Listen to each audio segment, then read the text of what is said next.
A villain is a character whose evil actions or motives are important for the plot. Or in other words, they do it for the vine. And me being the superhero I am have ran into a lot of villains. But some of them aren't that bad. Like, I know there's a big majority of villains that we could never forgive, that have done heinous crimes, murdered countless people. But some villains are just chill as it's hard to hate. And if I'm being honest, I feel like I've learned more life lessons from villains than heroes. I'm just keeping it a buck. And while we're on the topic of being chill, Ice King's up first. Ice King was your average crazy, lonely, elderly neighbor with ice powers, so that kind of made him dangerous. And he was letting his intrusive thoughts take over for real when he was kidnapping them princesses. And because bro couldn't keep his hands to himself, he became easily the most hated person in OO. Like, even his own homeboy would snake him in his sleep. But in the end, he wasn't on no Griffith timing or nothing, not even no BBL Drizzy or EDP timing, cause when Bubblegum became a child, he was the first to dip. He really just needed a friend, cause whenever Finn and Jake were hanging out with him instead of beating his ass, he was a pretty chill guy. And when I think about it, if I had negative a million aura, was old as shit, and had ice powers, yeah, I'd be doing the same shit for real.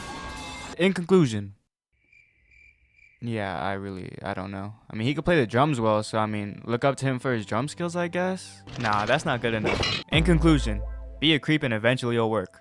Hey, game is game. And since we're on our Cartoon Network timing, Benson's up next. Calling Benson a villain is a crazy stretch, but he was 100% an op. And a D1 crash out. Bro caught Mordecai and Rigby doing prank calls, so he pulled up to the house and destroyed the home phone so they would stop calling him. Like, as a little kid, I couldn't stand Benson. He was never letting Mordecai and Rigby do nothing. Like, they were always just trying to chill, play games, do their own thing, and then he'd come out of nowhere and start bitching.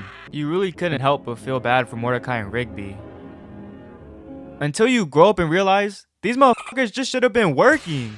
It's crazy how much your brain develops over your years of life. Cause at first I could not stand Benson. Now I love him, no diddy.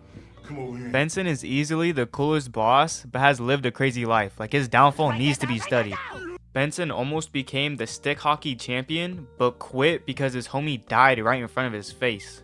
And then at some point, bro became a drummer for a heavy metal band, but got replaced by AI. Like, regular shows really predicting the future with us. And to top it all off, bro became a bald, lonely alcoholic that has to deal with Mordecai and Rigby's bullshit while managing a park that no one even goes to. The writers were really making sure Benson was staying miserable throughout the whole show, cause he would get in a relationship here and there, but they would never last. And even by the end of the show, when they came back from space, everybody got to see their family and loved ones, while Benson got to see his thug-ass pig. I don't know about y'all, but if I was Benson, I would have either became a mean-ass supervillain, or...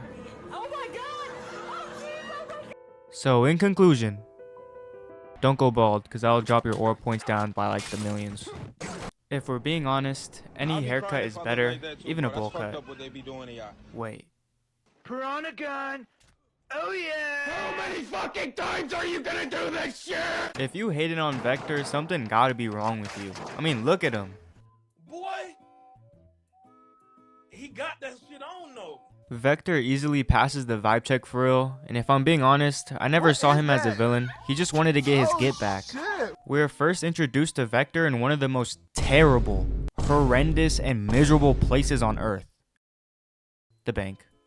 The bank is easily up there as one of the worst places on Earth with morgues, the DMV, anime conventions, Brazil. But anyways, this whole thing happens because Gru's upset that he can't get a loan from the bank, so he decides to Vector with an ice gun. Come on guys, this is a family-friendly movie. What are you guys expecting? So Vector, being the respectable citizen he is, does what any normal person would do. Get his get back. So Vector pulled up on Gru mid-flight and with the shrink ray. But how can you call this man a villain? He's buying cookies from Girl Scouts. Usually I give him the Jehovah Witness treatment. Hello? Give me my...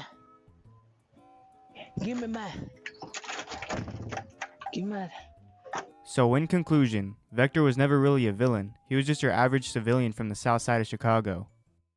Next up is Eddie Brock.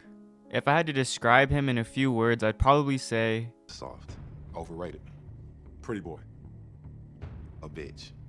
the whole reason why Brock is the top op from the beginning of the story is because him and Peter are fighting for a staff job.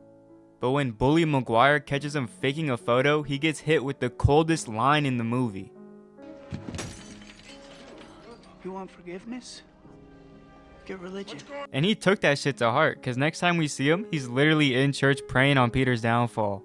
Talking about, I'm over here stroking my dick. I got lotion on my dick right now. I'm just stroking my... this man is genuinely ahead of his time. Look at him, this form, this technique.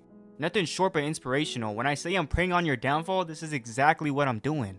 Brock may be a villain in some eyes, but in mine, he's a hero. In conclusion, like and subscribe because I'm too broke to buy Spark and Zero.